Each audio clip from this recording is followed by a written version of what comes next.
Hello everyone and welcome to today's Wicker Heart reading.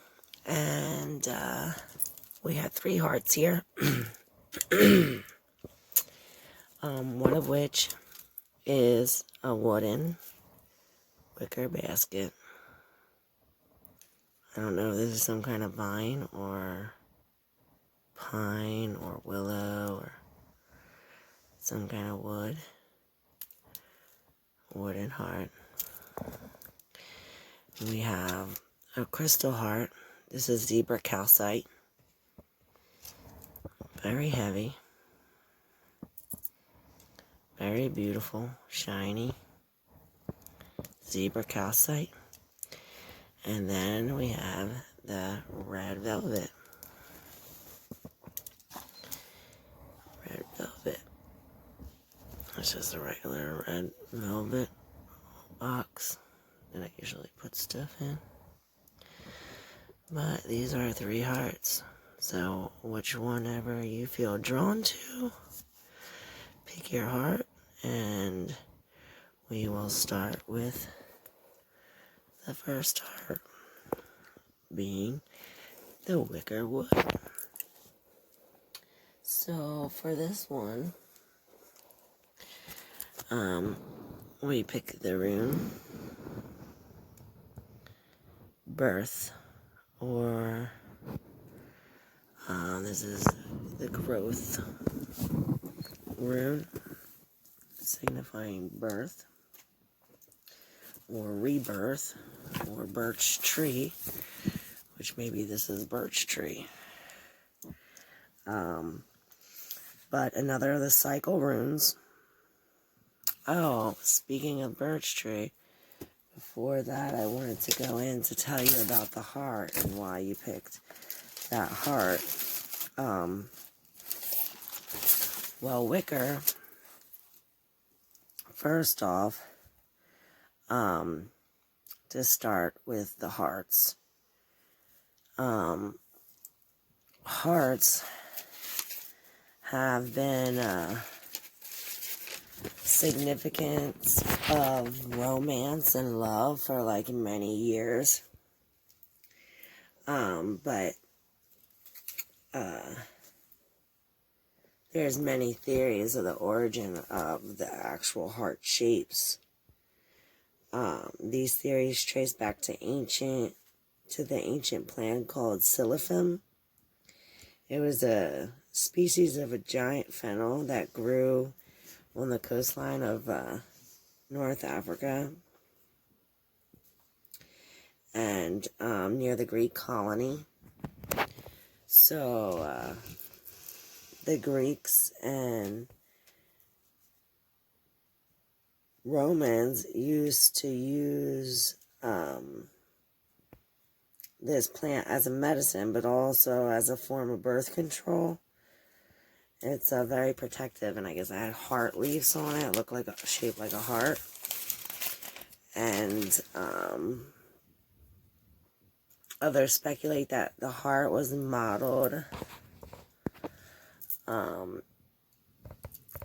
according to... I'm trying to turn you around. Can I even do that? Can I turn you around? What's that mean?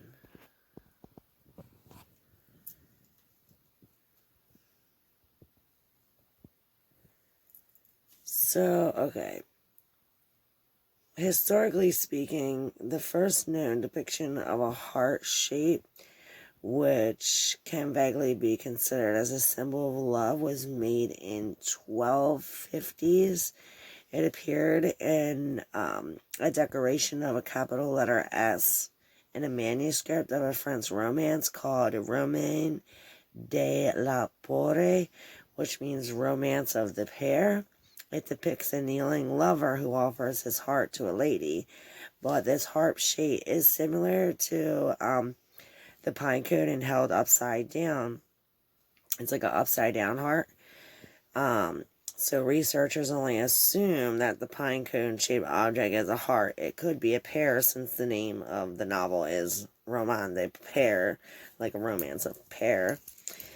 So, it was also in medieval art in the 1330s, in Giotto's paint.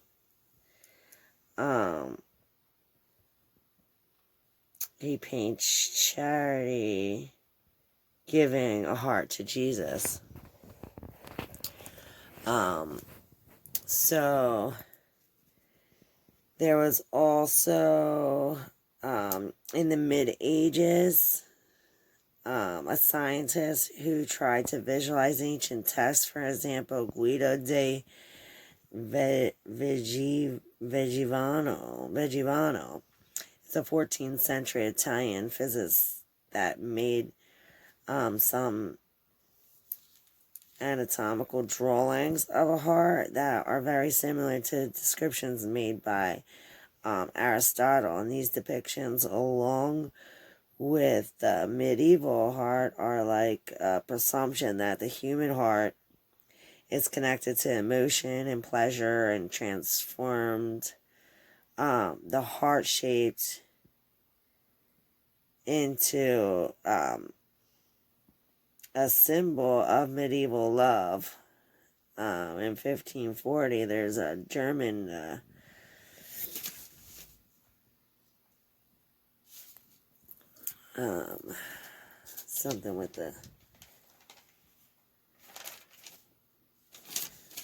something with that. So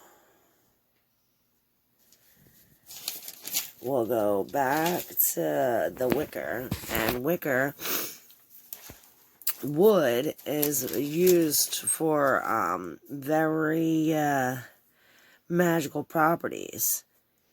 The actual name for wicker is pliable twigs, typically a willow, parted or woven to make items such as furniture and baskets. In Mid-English, it's of a Scandinavian origin, the word wicker, and it compares with Swedish vicker or villo, related to vika. It means to bend. Wicker is not in itself a material, rather the form. The term is used as an overall classification for goods woven from any one of the varieties of materials, or goods woven from any of them, including cane or rattan, bamboo, and basket weaving has been and is an intrinsic to many of the world's cultures, and is in fact one of the oldest and most widespread of human activities. Indeed, wicker art is much a part of history of man that is not mentioned in the myths of many primitive societies. There's evidence of wicker production that dates back to the Sumerian texts, and then the civilization of 4000 BC, and at that time Sumerians used wicker for shelter and flooring and transportation, clothing, furnishings, and even utensils. And then the ancient Egyptians, ever resourceful, were creating wicker furniture by around 3000 BC, using bladed grasses from the banks of the Nile that were so strong that when they dried out, like, they would never break. These were produced. These produced some of the world's most beautiful furniture. Then the Romans transformed what began as an eccentric Egyptian weave into something much more graceful, with straighter lines and elegant curves and lighter colors. They even had white. And the Romans took it one step further, creating swings, privacy screens, lounge beds, and chairs from all the material. And then wicker reached China in the 15th century. And when it got into the Chinese hands, the weave of the wicker became smaller and finer, and the material used was mostly to produce round storage bowls with lids or square storage boxes to store sacred writings. Then Africa emerged before colonization of the Americans. Africans' hands weaving became looser, probably due to the lack of supplies. And in Africa, wicker was used in war rather than furniture. They used wicker for the warrior shields. And at last, to the Americans, it arrived with early settlers. The main item produced were suitcases, storage trunks, and later Victorian age, there was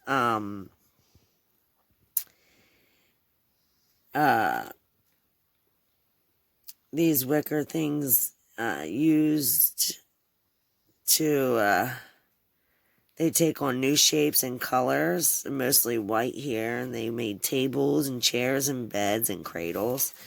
And today, wicker remains timeless, elegant. They're saying that, and then it said a wicker coffin, not just unique, but natural ending. That was funny. Native Americans call the trees the standing people or the standing ones, and they speak of special lessons and gifts each standing person has. Like, for example, the oak tree teaches us strength and character and how to keep our body strong and healthy. One of the most sacred trees, it carries energy of kingship, wise rule, personal sovereignty, authority, power, protection, all these. The birch tree gives the essence of truth, and it's named the giving tree. Great powers to purify and discipline new beginnings and fresh starts, so that's good. And then they have the walnut tree, and that holds powers of breath, telepathic, and astral travel, and inspiration. Is symbolic of confidence and mental wisdom. Wood is organic material, and there are differences from tree to tree, even differences within the same trees. So, that's a little lesson on wicker.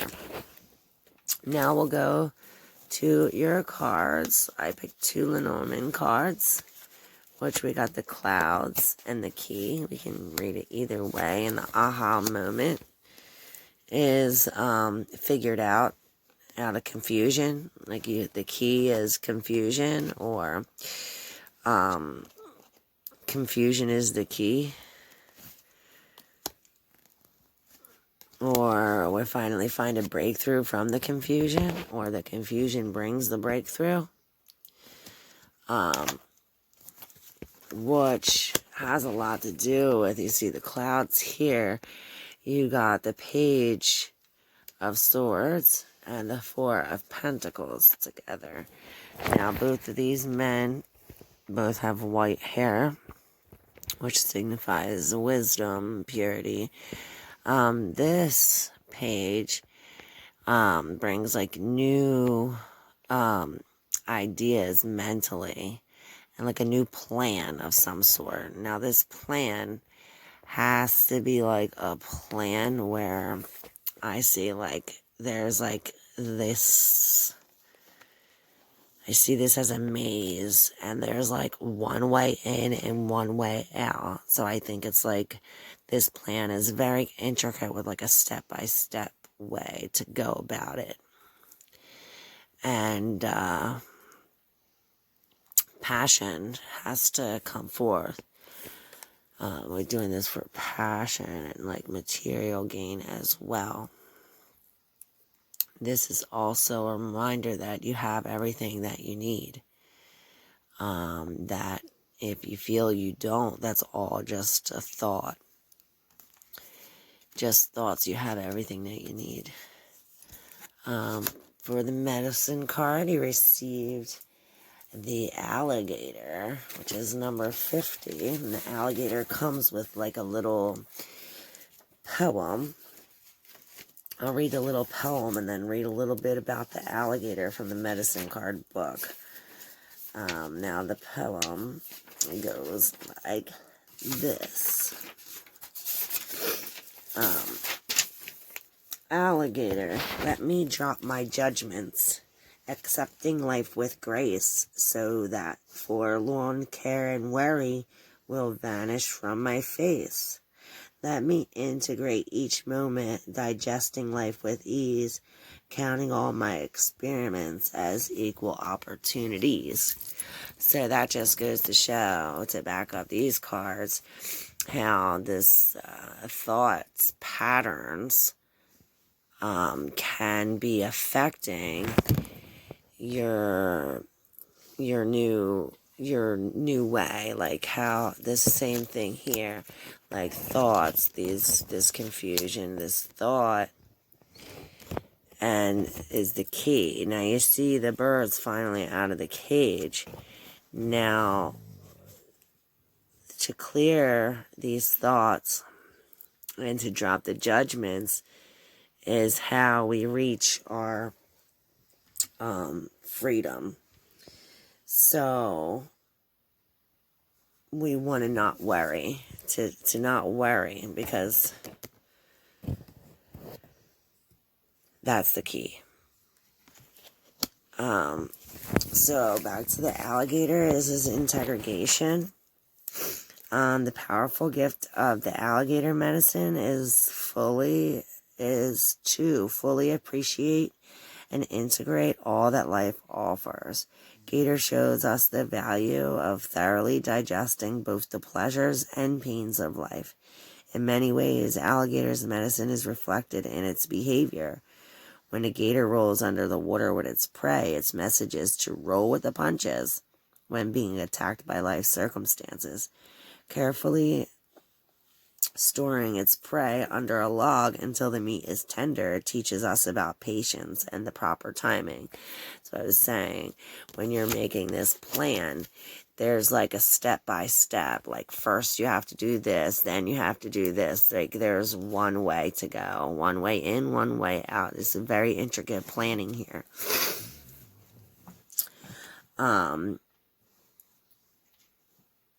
So choosing to laugh when tangled in your own seriousness can immediately diffuse the strange hold of anger and judgments, self-importance, and inflexibility. So once your rigidity is removed, you're free to again integrate the present set of circumstances, finding what you may have formerly overlooked. So like laugh, think of the situation in a different light, and then you could see it as a different point of view, from a different point of view. Then you can learn the gator's lessons on how to digest the value of any life lesson. So gator medicine people refrain from passing judgment until they have examined all the facts and seen all sides of any situation. It may be time to drop opinions and judgments so that the present situation can be fully understood. Gator might have surfaced in the river of your life to tell you to digest the situation at hand before making any rash moves. You could also be dealing with someone who is too serious or rigid. If this is the case, embrace your flexibility, knowing that you are expanding beyond your former limits, even if others are wallowing in their self-created quicksand. Have you ever been rushing through life and not taking the time to count your victories or to digest your rites of passage? If so, it could be time to honor your progress, mindful that quick fix solutions do not support long-term goals. Avoid getting stuck in the duality and quagmire of the human judgment game. Use calm, resolve, review your healing process and life lessons, integrating the growth you have attained. That's the birth and the growth and the rebirth. And in all cases, Gator is telling you that something may have escaped your perception. Ask yourself what viewpoint or possibility did not get factored into your assessment. Did that missing piece of the puzzle keep you from having an accurate overview of what's now occurring? If so, it's never too late to reevaluate the situation from a more integrated and flexible point of view.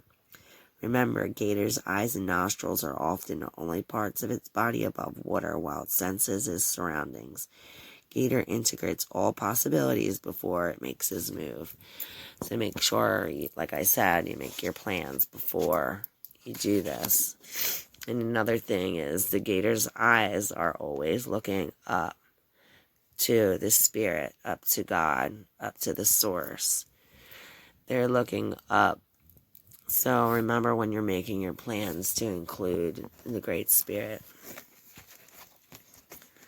Alright, so 20, we'll do 21 for Zebra Calcite.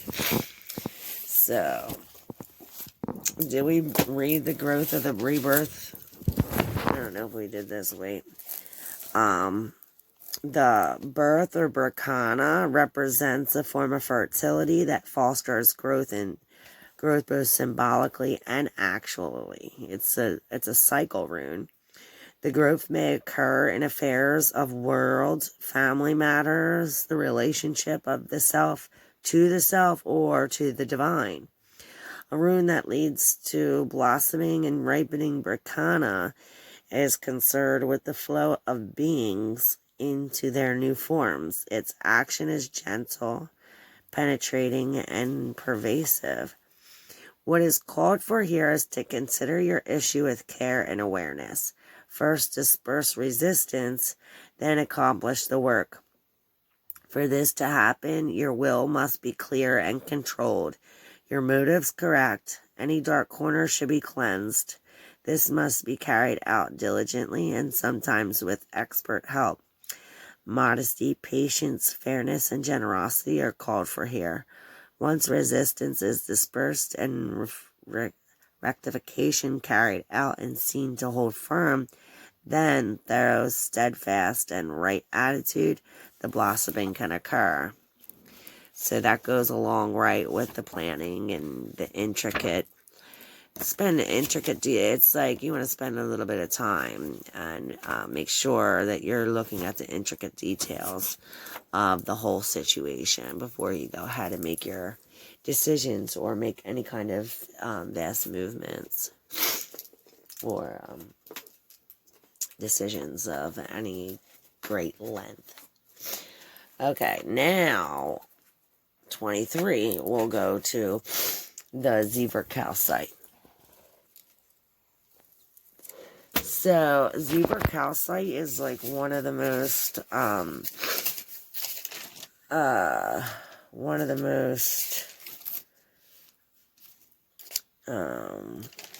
am I looking for? What's that word?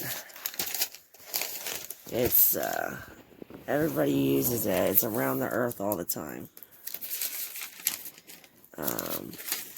Here we go. So, it's the most common. It's the most common of stones, of the earth's minerals. It's a calcium carbonate. And this unique variation has only been found within the last few years in Mexico. And it's not the same zebra stone as the Australian zebra stone. So this exhibits endless transformational energies that are still being produced by the crystal today. So if you use this every day, it can transform every aspect, starting with your own emotional state. And immediately begins to work with the emotional body and will raise suppressed and neglected feelings to the surface.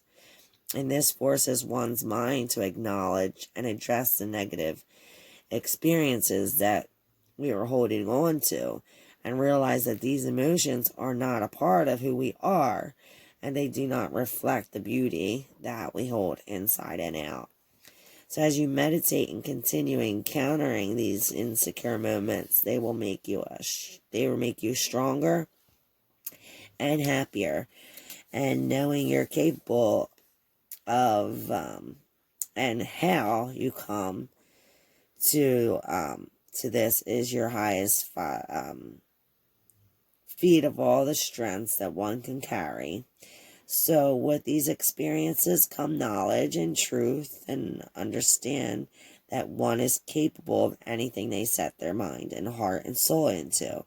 It reminds us of our demons that we experience throughout life, yet does so in a way that promotes inner strength that we can manifest and meditate and continue our spiritual elevation.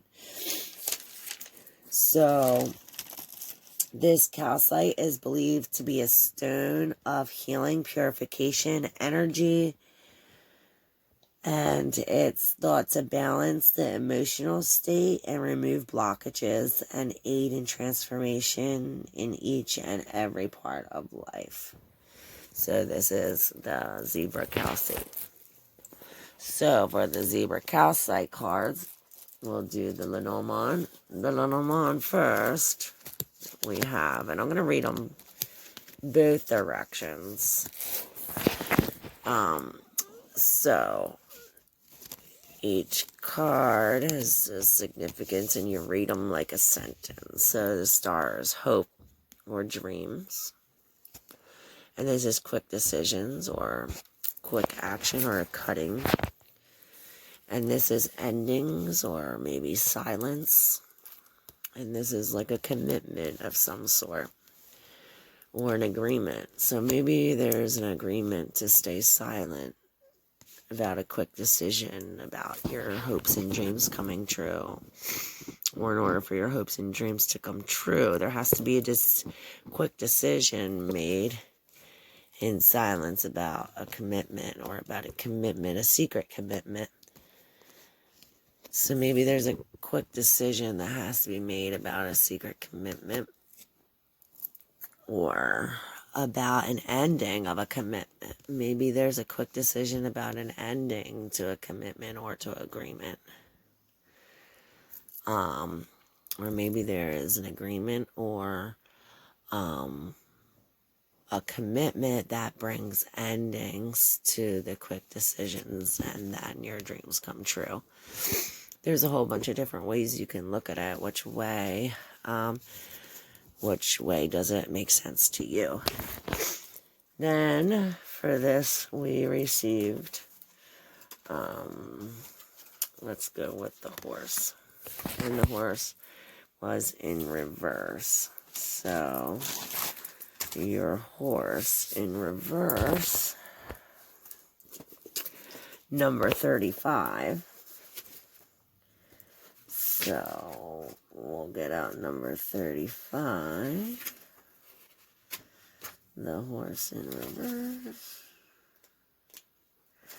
And the horse is power. It says, mighty horse. Power to run across the open plains, or to bring the vision of shields dancing in purple dream rain.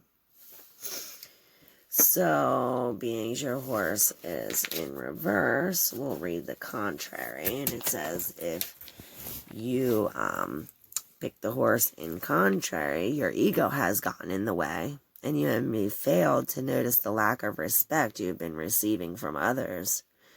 You may be, on the other hand, struggling with others who are abusing their power. Should I say something? Should I fight my desire to put them in their place?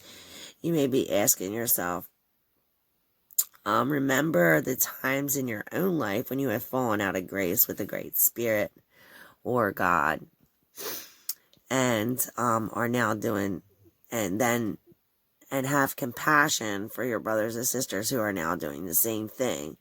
Or maybe you feel some type of way about somebody in a situation when back in the day or some other time before you were in the same situation as they are in. So have some kind of compassion there. If you are overpowering another or feeling overwhelmed, horse medicine in both the dignified and contrary positions is a simple reminder of how to balance your shields. In allowing all pathways to have equal validity, you will see the power and glory of the unified family of humanity. This is the gift of the rainbow warrior or warrioress. The I has no place in this whirling rainbow that comes from the great mystery and is replaced by the universal we.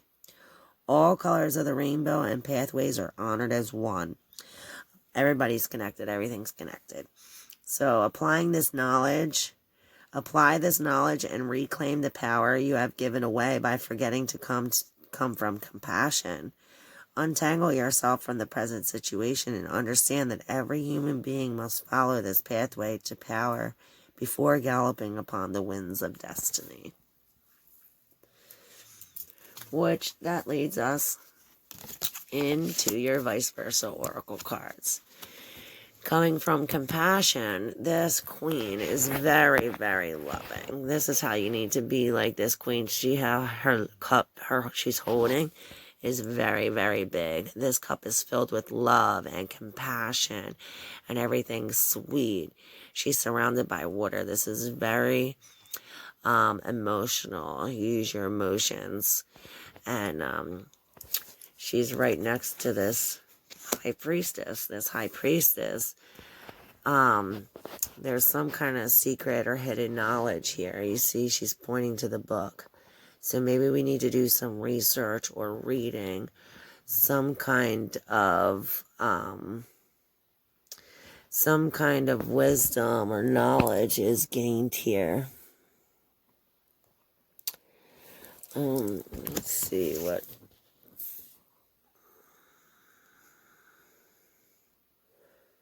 It's like a ball of something red on a table. I don't know what that is. You see that? There we go. I don't know what that is. I'm trying to be steady. So it's a statue of some sort, but this is also a very spiritual card, as we were saying, to connect with the spirit. So maybe that has got to be had. We need to connect our emotions with our spirit. Maybe this is a secret emotion. These maybe there's some knowledge in our emotions, and like the horse card was saying, how we'll be able to gain knowledge from being compassionate. So maybe there's some kind of knowledge we gain from being compassionate.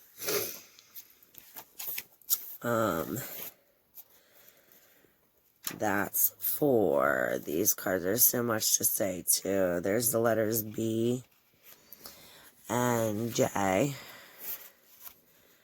too. Trying to find, we're going to go to this rune, which is the 14th. And this rune you got, page 118.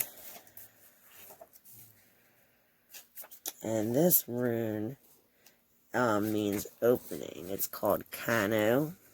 Kano, and it means opening, fire, or torch. So, this rune of opening and renewed clarity, of dispelling the darkness that has been shrouding some part of your life. You are free now both to receive gifts and to know the joy of non-attached giving. Kano is the room for the morning of activities, for seriousness, clear intent, and concentration, all of which are essential at the beginning of any endeavor. One of the 13 cycle runes, the protection offered by Kano, is this: the more light you have, the better you can see what is trivial and outmoded in your own conditioning. In relationships, there can now be a mutual opening up, which you may trigger and set in motion through your awareness that the light of understanding is once again available to you both, which that could be the team that is now now it's opened, and now you see the book is open, the knowledge is out. Recognize that while on one hand you are limited and dependent, On the other, you exist at the perfect center where the harmonious and beneficent forces of the universe merge and radiate. You are that center. Simply put, if you have been operating in the dark, there is now enough light to see that patient on the operating table is yourself. So I guess like how I was saying about judgments and things, and being compassionate, that the way you look and the things you see in other people, it could be like a reflection of yourself. So you've been like depicting apart other people when it's really a reflection of yourself. You see the reflection. And this too, the High Priestess is very,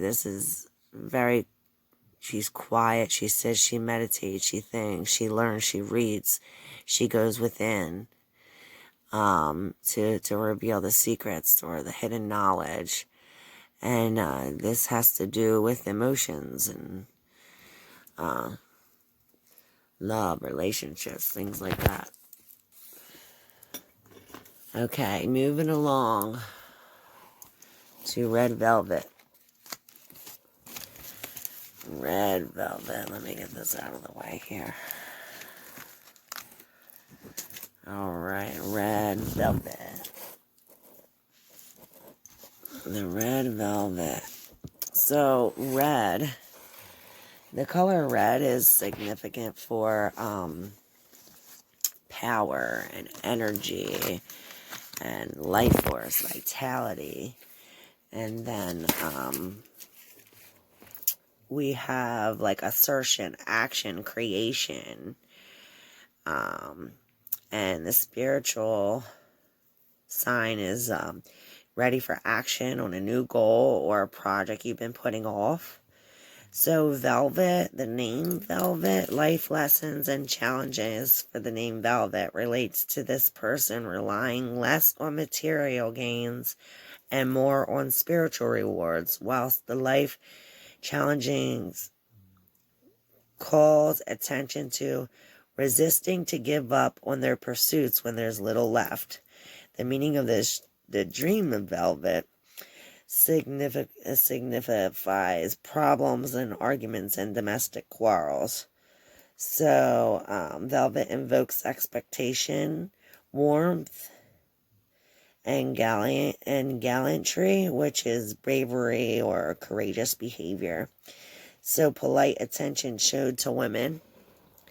So make sure there's polite attention showed to women. So a closely woven, and then velvet is a closely woven fabric of silk or cotton or nylon that has a thick, short pile on the other side. A soft and downy skin that, and velvet is also a soft and downy skin that covers the deer's antlers while it's growing. Like it's a protective layer that gives it nutrients so that they can grow. So, for the Lenormand cards, we got the man in the tree, which this man could be a man in your life. This could be you, if you are a man, or this could signify like all men. This tree is family, or it could stand for health.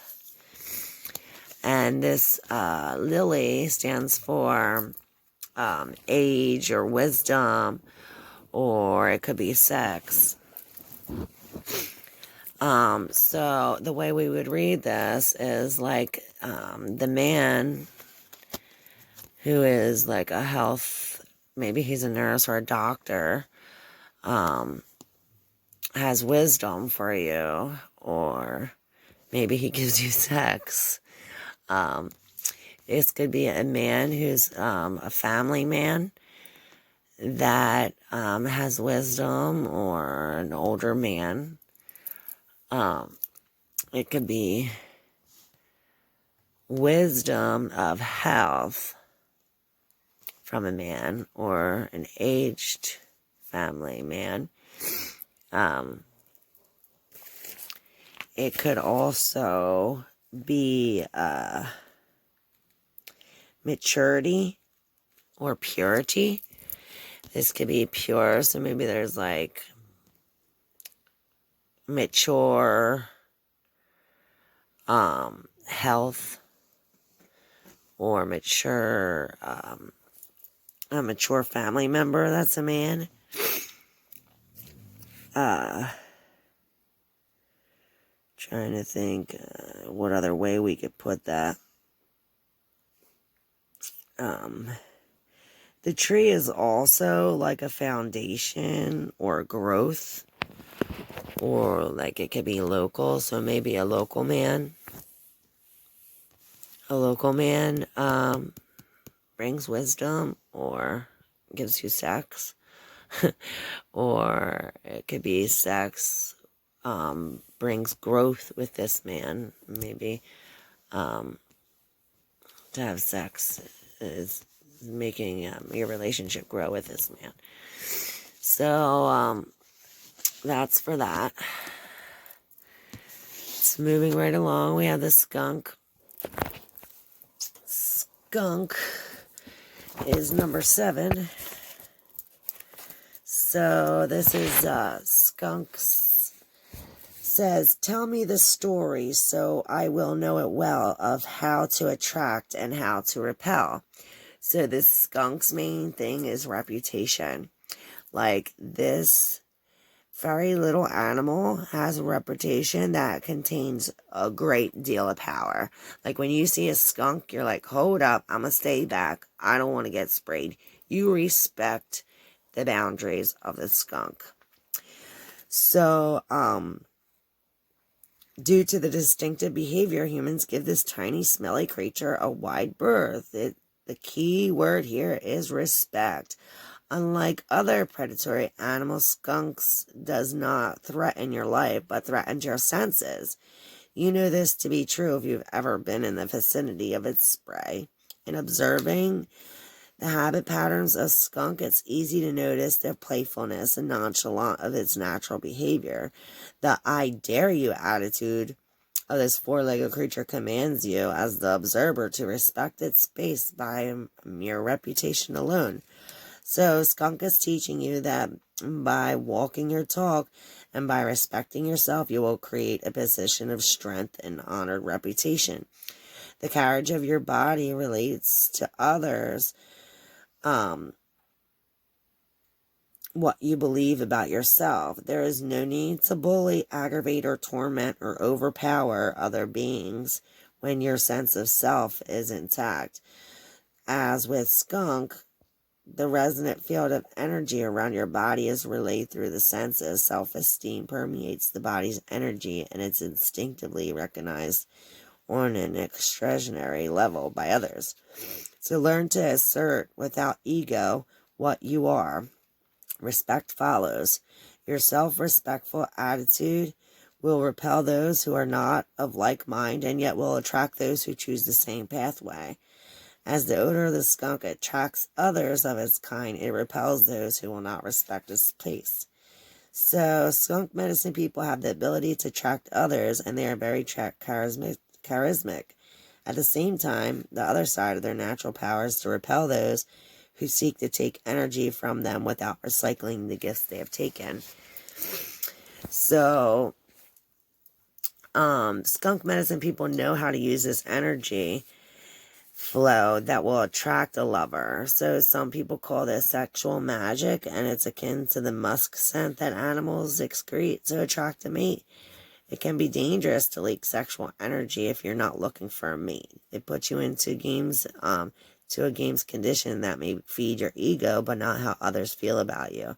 So if you're attracting others who have interest in you, you are a sensing, like, I'm available. This can use hard feelings when the truth comes out. It's also leaks energy that could have used more, that you could have used in a more constructive way. So it is good to learn how to handle energy flows. So modern psychologists call this body language. In tribal teaching, this is your personal medicine, which you are showering to others. Use your medicine well and know that you are known by your reputation. How you use your energy will attract either honor or disgrace. You may want to examine what energy you're putting out that creates your present situation. So if this skunk came up for you, you're being asked to notice the kinds of people you are attracted to. And if they emulate favorable characteristics, have enough self-esteem to recognize those characteristics within yourself. Walk tall and be proud of the accomplishments you have made. Bear in mind that what you believe about yourself is your ultimate protection. Project self-respect. So you definitely want to have self-respect here. The next we have the eagle rune. So the eagle rune means initiation. It's like the initiation rune.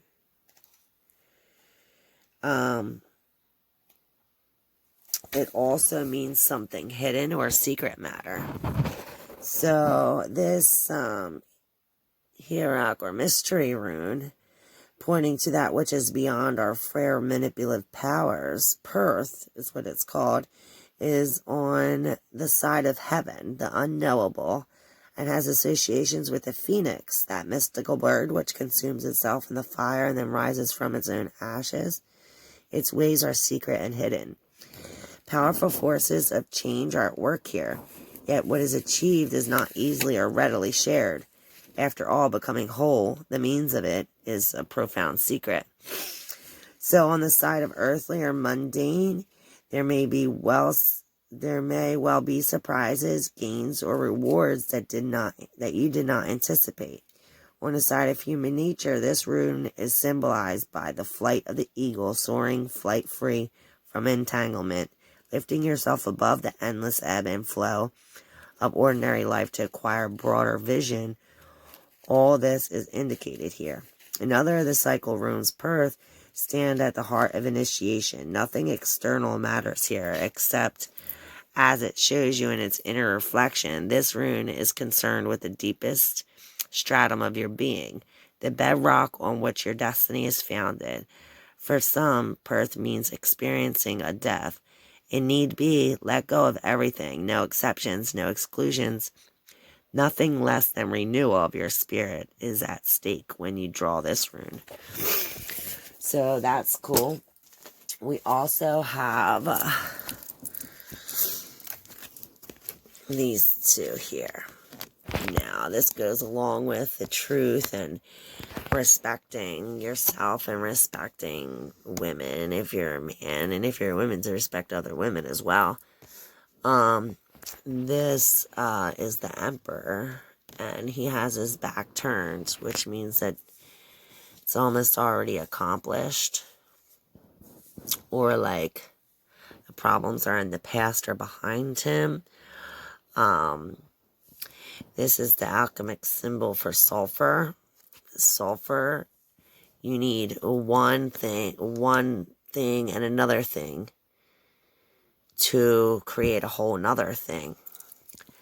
And this all stems from passion. So, you have the tools and everything you need. You just have to apply it. And, like the skunk said, with respect. And this is it, starting your new, this is a new plan, something actual physical, like a new house or a new car, or some kind of plan that you're putting in place. This is like the setting of a plan, or like some kind of adventure. So, and here, this also says that this thing is going to take some time, that it's not just going to happen overnight. And with the Emperor, you must take responsibility for your own actions as well. So, and the Emperor is also like a wise man, like how we were talking about the wise man. He's also a wise man, so maybe a wise man will help you with this.